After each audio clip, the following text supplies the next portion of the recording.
Welcome to the Unabridged podcast. I'm Ashley. And this is Jen. Join us for bookish episodes and check out our website, unabridgedpod.com, where you can find lots of new bookish content to grow your TBR. Sign up for our newsletter to find out more about online book discussions and upcoming events. Find us on Patreon for extra unabridged content. Join us on Instagram and Facebook at unabridgedpod and message us there or see our website to get plugged into the Unabridged community. You want opinions about books? We've got them. Hey everyone, and welcome to Unabridged. Today we have a special episode. We are doing an interview with Sarah Ward, the author of Victory, Gallop, which is a great pick for middle grade March if you're looking for some excellent reads. Before we get started, we just want to remind you about our presence over on Patreon. If you're interested in supporting the podcast, in exchange you get an extra episode every month, and you get some great text-based resources, book recommendations, lists, all kinds of things. So you can check us out at patreon.com/unabridgedpod. All right, to get us started, we are going to do our bookish check-in. Ashley, what are you reading? So this is one I just started, so I don't have much to report yet, but I have had this on my Kindle TBR for quite a while, and it's Love Boat Taipei. It's by Abigail Hing Wing, and I wanted to read it because I've seen it on a lot of lists. It has a great cover, and I just heard really good things about it, so I've been wanting to read it, but really didn't know anything. When the book first opens, we meet Ever Wong, and she is getting a series of responses from colleges. And so all of those are coming in, and a lot of them she did not get in. There was a medical school program, like pre-med program, that she does receive an acceptance to. And then there is this other program that is a dance program that she did not receive an acceptance to, but got waitlisted for. So it seems like a lot of very academically focused programs, a lot of which, I mean, they're very high-end Ivy League schools. Some of them she didn't get into. And then we're kind of seeing that all playing out for her. And then we also find out pretty quickly that her family has a plan for her. And the plan is to send her to Taiwan to study Mandarin. And so she's got these things coming up the next year, but she's also got this thing that they want her to go do. And we see the tension, a bit of tension right away between her and her parents. And then she and her sister Pearl have their like methods of kind of, Pearl is helping her at the beginning there, like get out of having to discuss things with her family. And so they have this like sibling relationship where they can kind of help each other navigate their parents and figure out how to handle those dynamics. So I'm really enjoying it so far, but again, I am at like 1%, so I have very little to report. But that is Abigail Hing Wen's Love Boat Taipei. Oh, that sounds really good. I have that one on my Kindle too and have had it forever. Yeah. All right, Sarah, what are you reading? So I'm reading a couple things right now, most of which are manuscripts that I'm editing for some indie author clients. So I'm kind of dabbling in a few of those right now. But I'm also in the process of rereading House of Sky and Breath by Sarah J. Maas. I am rereading pretty much everything before I get to House and Flame of Shadow, as I feel like a lot of people did. I'm a few weeks behind, but I'll get there. Her Crescent City series is my favorite series that she's written, so I'm really excited to get back into House of Flame and Shadow, but I wanted to make sure I was in like tip-top shape on all the details before I got back into it. So that's kind of what I'm focusing on right now. I'm also listening to The Fellowship of the Ring on audio, which has been a really fun experience. It's my first time reading it. I am a Lord of the Rings movie fangirl, soundtrack fangirl. We played the soundtrack at our wedding. So we're really into it, but I had never actually read the books. So I'm listening to them on audio right now. So kind of a little bit of everything, which is pretty typical for me. Yeah. Oh, that sounds great. Yes, I am so excited to read that newest Crescent City book. And I'm debating whether I can make myself reread or if I just need to dive in and like read some summaries online. I can't decide. The summaries are good. And there's also people on YouTube that do like recap videos. And that's what I did that's a good tip. when I read the second one, because I didn't remember everything. But I mean, people have made graphics. There's full Reddit threads. I mean, it's a whole thing. I love it so much. Oh my goodness. All right. Well, I am reading, like Ashley, I just started this one. It is Emily X.R. Pan's An Arrow to the Moon. I picked this one up. I actually pre-ordered it. It came out in 2022 because I love The Astonishing Color of After so much. And then shamefully, as so often happens with pre-orders, it's been sitting on my shelf ever since. But it's marketed as a sort of mix of a Romeo and Juliet retelling with Chinese mythology, which is very intriguing to me. I'm a few chapters in. So at the very beginning, it's set in China when the terracotta army is found by the farmers. So I feel like I've heard that story before. So it's 1974, I think, when it was found. And as the farmer finds the first signs of this terracotta stuff, like shards of pottery above the ground, and then he sees this head, something magical happens in the sky. There's like this light, and then there's a feeling of an earthquake. And then it flashes forward to the early 90s. I think it's 91. And there are two characters, Hunter Yi and Luna Chang, who meet at a party for the very first time. And that's basically where I am. I know a few things that are coming because of the synopsis, but already, even just in their first meeting, there is a strange light and there is a little bit of a feeling of an earthquake. So I think just like The Astonishing Color of After, there's going to be this magical sense surrounding what is happening that is otherwise quite realistic. So, and her writing is just beautiful. So I love it so much already. I can't wait to hear what you think about that one, Jen. Same, that I have been wanting to get to it since it came out, and I haven't yet. So I'll be eager to hear your report after you've read some more. I love her work. I know. Really looking forward to it. It's also on my 24 in 24 backlist. So I get the satisfying feeling of checking off that box, which always feels good. So, all right. Well, we are going to move on to our main discussion, which is our interview with Sarah. Sarah, we are so glad to have you here today to talk about Victory Gallop and other things as well, of course. Just tell us about yourself and what you're up to these days. Sure. So my name is Sarah. I am full-time in higher ed and education, but I also am an indie author and I'm an editor for indie books. I do a lot of content creation, all that sort of stuff in the bookish world. I have one book currently published. It is a middle grade called Victory Gallop, which we're going to talk about today. And I also have two, maybe three things in progress. One is a YA that I'm querying hopefully later this year. And then I have an adult sports romance that I am currently drafting and is hopefully going to be released this summer. So a couple odds and ends going.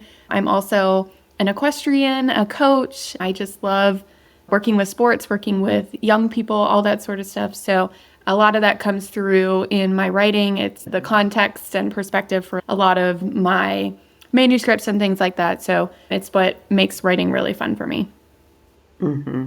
I'm so excited to read your upcoming books. I love the little teasers you've been dropping. Oh, thank you. Yes. Well, let's focus on Victory Gallop. So what inspired you to tell this story?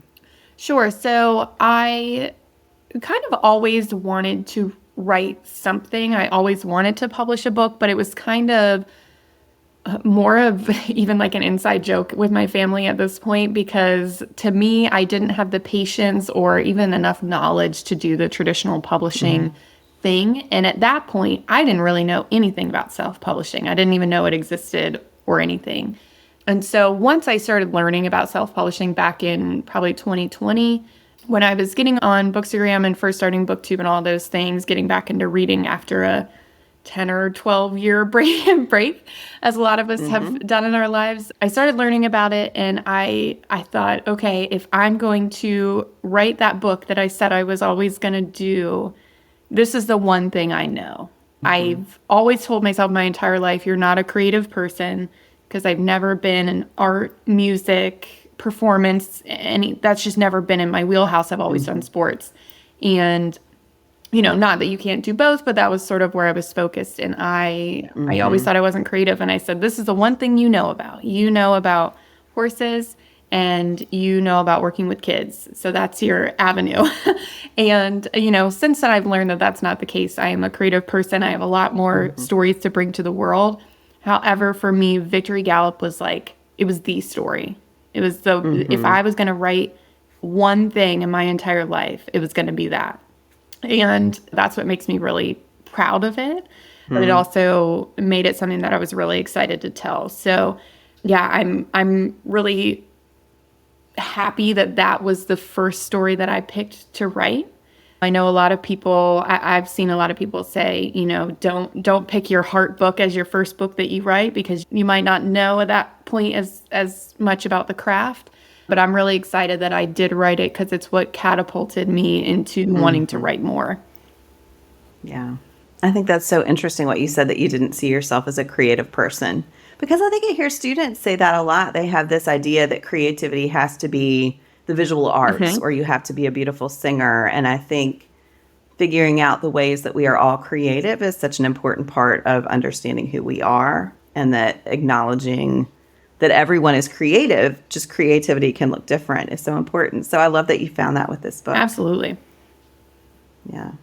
Yeah, and I will just say I was privileged to read this in eGalley, and so I was so excited, and I just loved so much the messages it has for young people, and I think it could be the book that a kid needs to read at a given moment. And so I think it's such a beautiful thing that you were able to share thoughts and experiences in that way that, it could be so powerful for a kid to pick up that book. I hope they find it at the right time. And you will want to push it into people's hands. Yes. And I really appreciate you saying that. When I saw your feedback, I respect y'all's opinion so much, and you guys read so much and, have so much in your database or repertoire, or if you will, of literature. And it's a review that I love to share.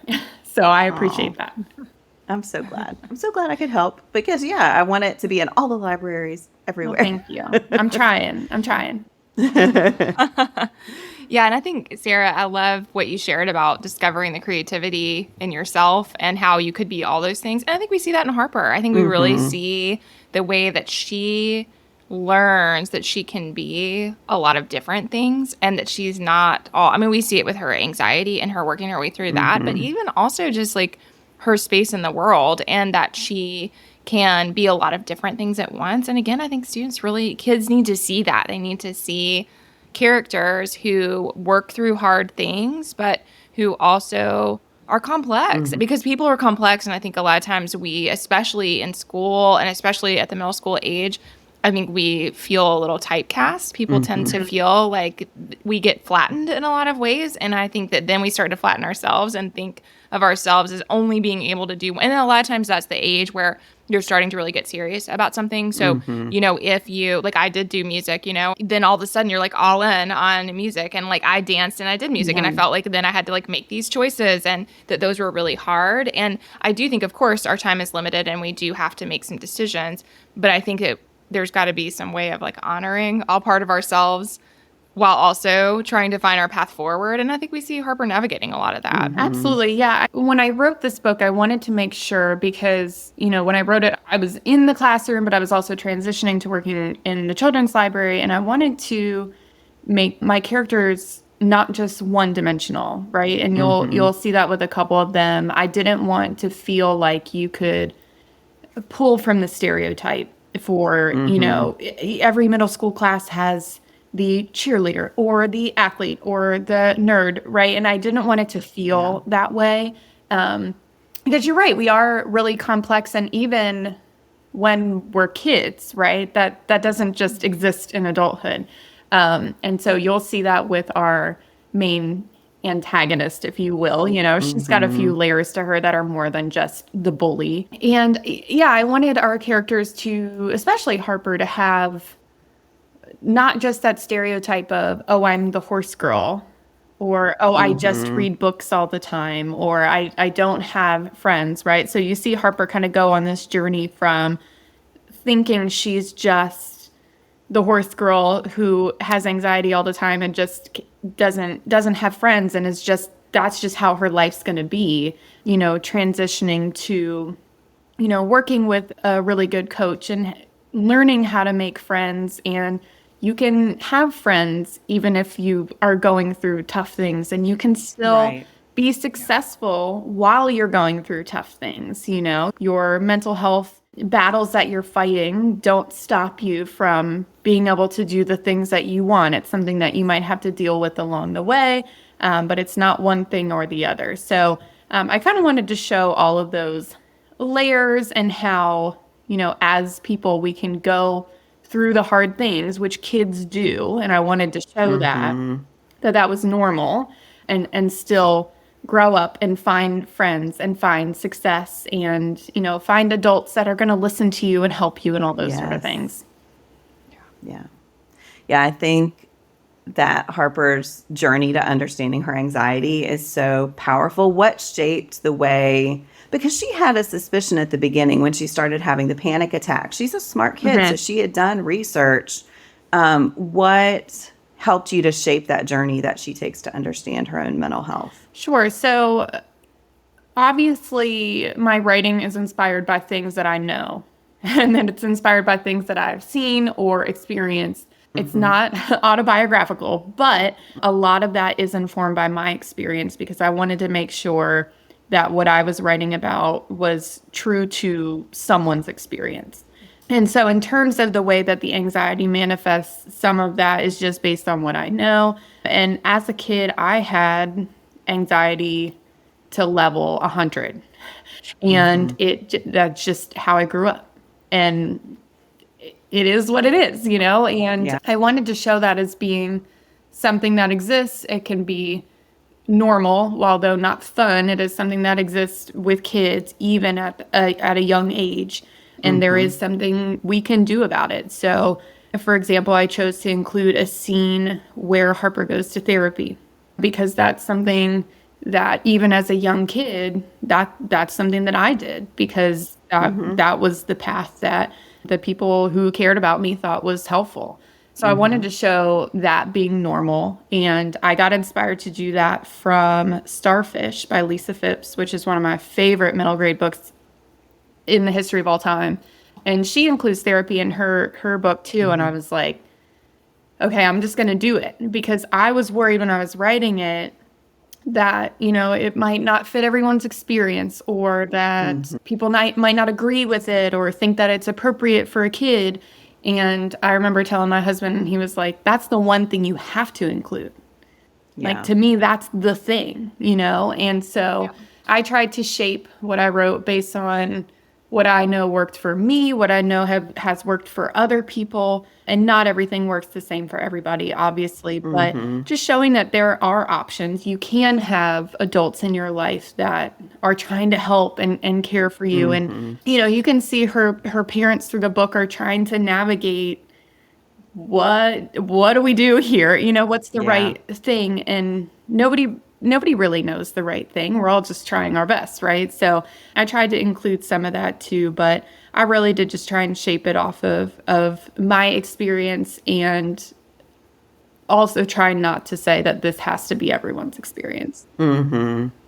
So one of the really beautiful parts of the book, I think, is the way Harper connects with animals, both with the horses that are, of course, so central to the story, but also to the dog who's there at the farm. And we have a therapy dog at my school. Shout out to Maggie. And I just see the way our students are experiencing a lot of stress. We've got juniors and seniors who are going through a lot, and they'll go in and sit with Maggie, and you can just see the calm. Yeah, so there was a scene in the book that really reminded me of that, when she's talking to Miss Taylor, and I can't remember the dog's name. I'm so sad, but the dog comes up and is just pressed up against her leg, and she just feels better, all of the interactions. So is that something that connects with you as well, or why did you decide to include that part? Absolutely. So Bailey was actually a late ad.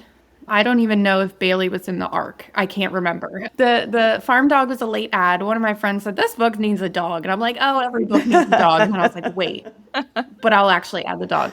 And I think it added another little layer to it. But for me, yeah, I mean, it was definitely rooted in my experience. I I will confidently say now, as a woman who is 30, not very long ago, have I stood in a horse's stall crying and just held them, and it feels fine. Like things start to soften, right? So, I think things like that are universal towards whether you are 11 or 12 or whether you are 90, right? I really wanted to include sort of that healing power of animals. I feel like a lot of people have that universal experience.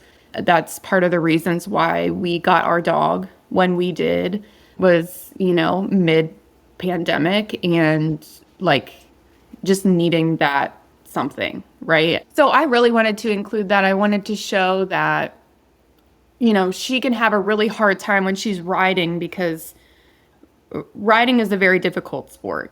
You're trying to communicate with an animal that cannot talk, and it weighs 1,500 pounds. If it does not want to go, it doesn't go. If it wants to go faster than you want to go, it's going to go faster than you want it to go, right? So I wanted to show that while you can have difficulty riding, I've had many a bad ride or a not fun lesson. And afterwards, I can be frustrated. I can say, I wish I did better at this. I wish I had been better at that.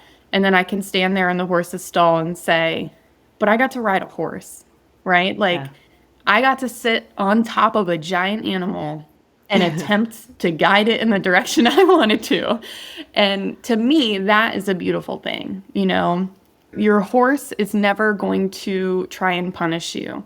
Your dog is never going to try and punish you. They just exist because they want you to be happy, And I really wanted to show that when you're dealing with those tough things, your horse, your dog, your cat, your goldfish is not going to give you a hard time, right? It might be having a hard time. Our horses have a hard time a lot. Our dogs have a hard time a lot.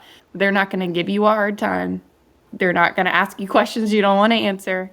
You can just stand there and be in their presence and think, like, how cool is it that we get to share this space with them? And I know that sounds a little, I don't know, but I really believe in that power. And I wanted to show that through as much as possible, because again, that's something, I wish the school that I went to had a therapy dog when I was there, because just sitting in their presence and giving them a nice pat, it just takes the nervous system down a notch. And maybe you can't go to therapy, maybe you can't afford that, maybe that's not something that your parents are interested in doing with you, but if you have an animal or have access to an animal, it's not a cure, but it's definitely something that helps. Yes. Yeah, I see that with my boys at home as well. My older son came home the other day. He'd had a bad day, and our dog is Jax, and he immediately went in with Jax and just sat for a few minutes. And again, like you said, it didn't solve any of the problems he was having, but I could tell that when he came out of the room, he felt better. It was like he had the mental capacity to tackle the things that were happening, which is powerful. Yeah. Yeah, I think we see that element of recharging. And I definitely see that my youngest daughter and our dog, they are best buds. And the last thing she does before she leaves in the morning, and the first thing she does when she gets home in the afternoon, is spends some very serious time in cuddling positions and giving all the love. And yeah, I think it's such an important and powerful bond.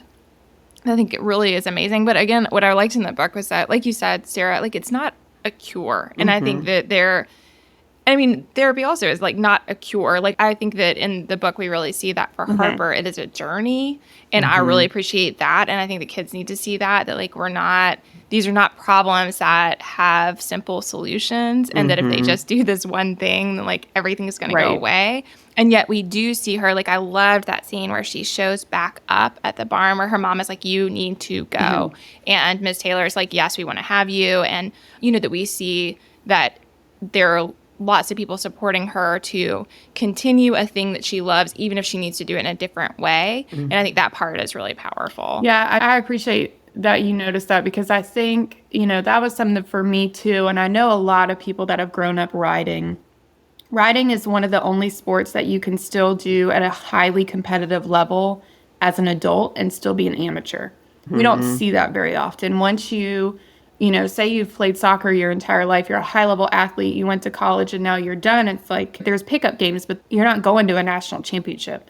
And so riding is one of those things that where you can still do that. And, I'd be lying if I said I haven't stopped riding and then started again in a different capacity.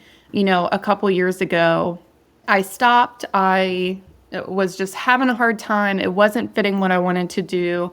I was having less fun when I went than when I didn't. And a lot of that had to do with the state of the world. It wasn't that I didn't want to be riding or I didn't like horses. I could not do the competitive stuff that I wanted to do with the way everything was. And so I took a little break. I came back and I started riding Western with no interest in horse showing.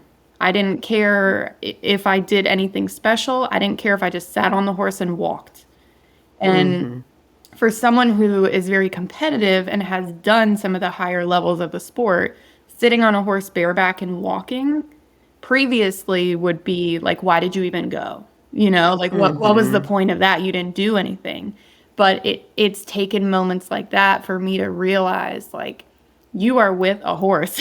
Like, that is so cool. It doesn't matter what you do. And sometimes that's what it takes to get you back into something that you've loved, but maybe have gotten burnt out or the situation isn't fitting your life anymore. When I was a kid, I was horse showing 20 weekends a year. And I loved that. I'm a very competitive person. If I could go to a horse show tomorrow, sign me up. I would do it without practicing.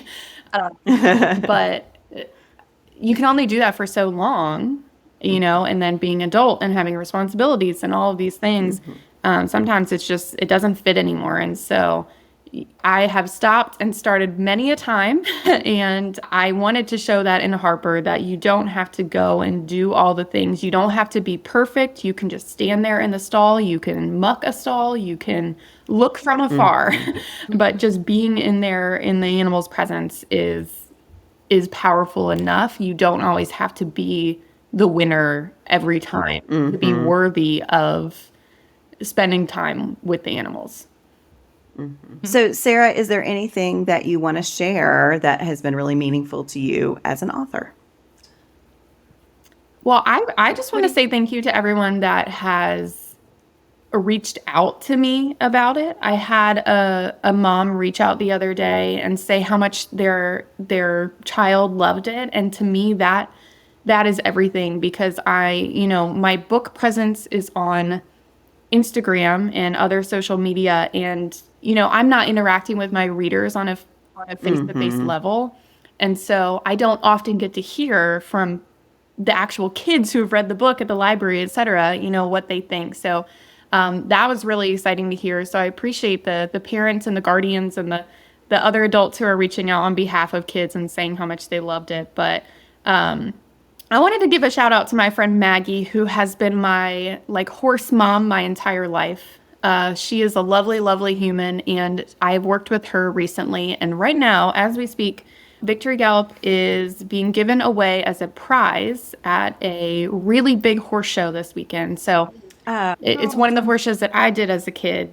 It's the International Interscholastic Equestrian Association, which is the group that sponsors the national horse shows for kids. And anybody who is in middle school who won a class at the horse show this weekend gets Victory Gallop as a prize along with their ribbon. And I cannot thank her enough for helping facilitate that.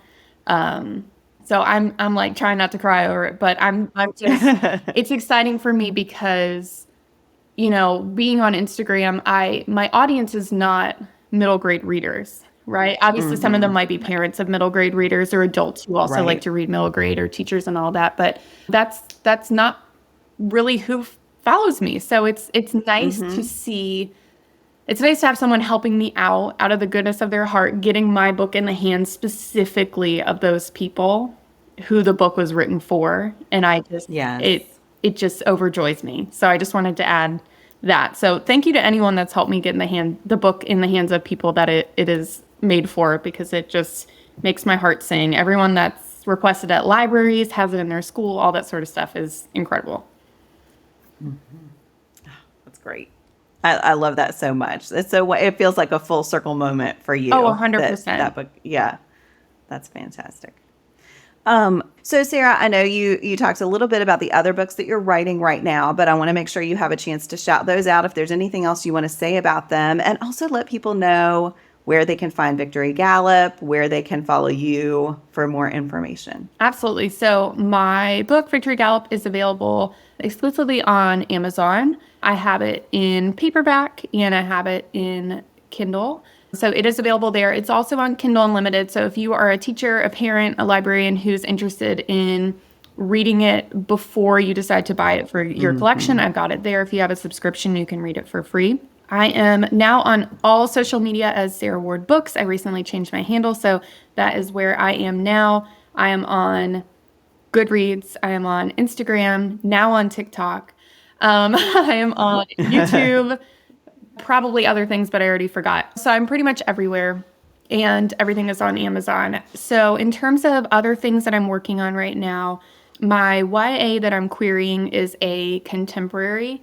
It is realistic fiction. It does not have any romance, but it's centered specifically on two sisters who play on a soccer team together. And that is what I'll say about that. I have it about halfway drafted, but I don't want to give too much on that one. It is going to be queried later this fall, which is something that I haven't done before, so I'm learning that process now. And then my book that's coming out this summer is an adult college sports romance. It focuses on a basketball player and a college equestrian, which is an NCAA sport, which is really cool. So a new variety of college romance that you might not have seen before. But that one I am indie publishing again, and it, like I said, is going to come out this summer. Fingers crossed. It has a title that is not disclosed right now. It has a cover that is not disclosed right now.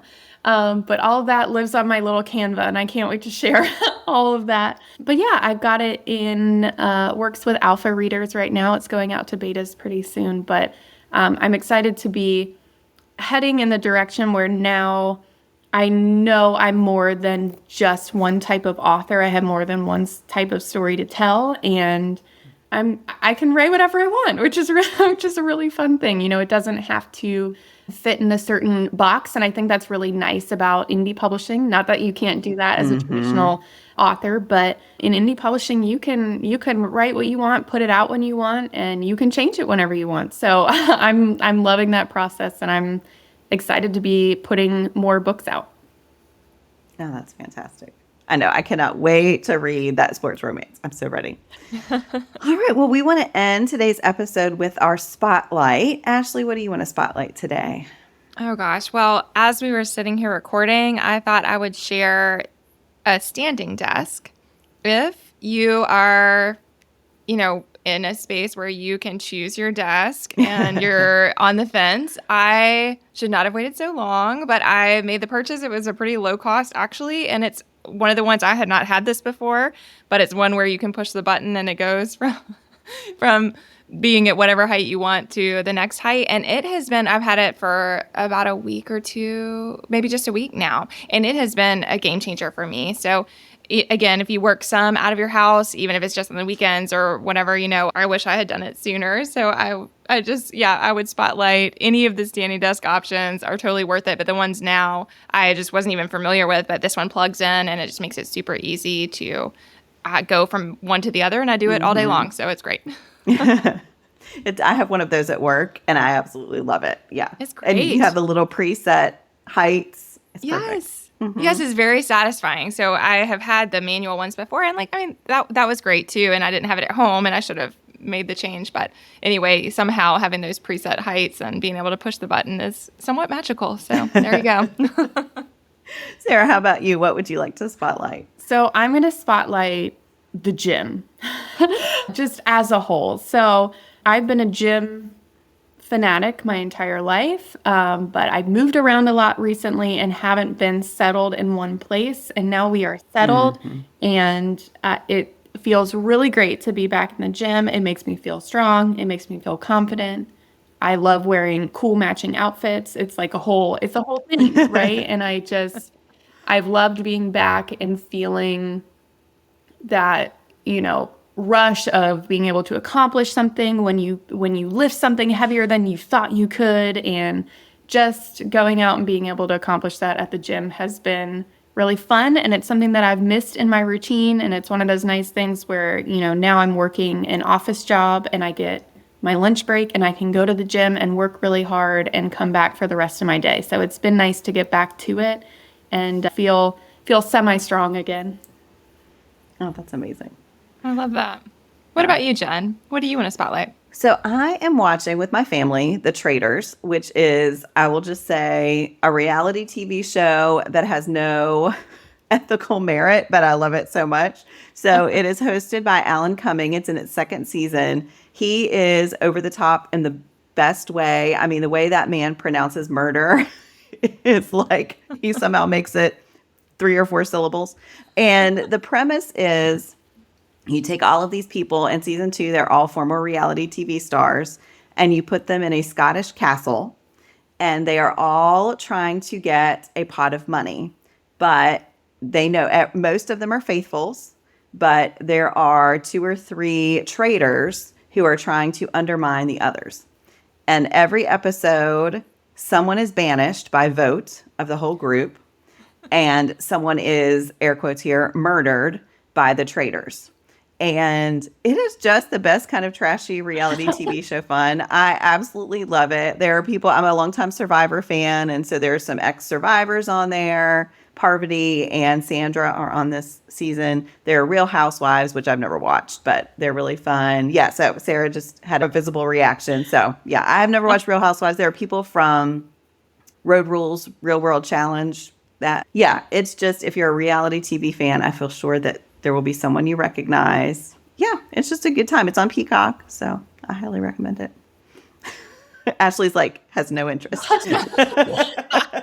I did my best to keep my engaged face on. It is like the anti-Ashley show. Yes. Well, and we've talked about this before, but it's been a long time that reality TV just stresses me out. Mm-hmm. So other people think it's fun and they enjoy it because they find it relaxing, but I just stress out. So I am positive that my reaction seemingly is not the status quo. Yes, but for me, it just does not work because I'm select few. I'll watch Love is Blind and I will watch Selling Sunset forever.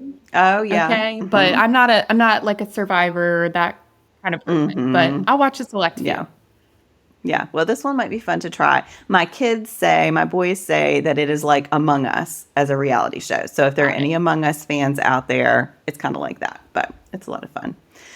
All right. Well, Sarah, thank you so much for joining us and for your wonderful book, Victory Gallop. I really cannot encourage everyone enough. If you know a kid who this is right for, absolutely pick it up for them, but read it yourself too. It was such a great experience to read it. So thank you so much. Well, thank you. And I appreciate y'all being such champions of this book. It makes me really happy. And I appreciate y'all's support.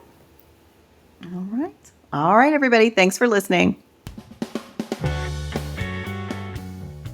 Do you have comments or opinions about what you heard today? We'd love to hear them. You can find us on Instagram, Facebook, and Twitter at Unabridged Pod, or on the web at unabridgedpod.com for ways to support us. To get more involved, you can sign up for our newsletter, join a buddy read, or become an ambassador. Thanks for listening to Unabridged.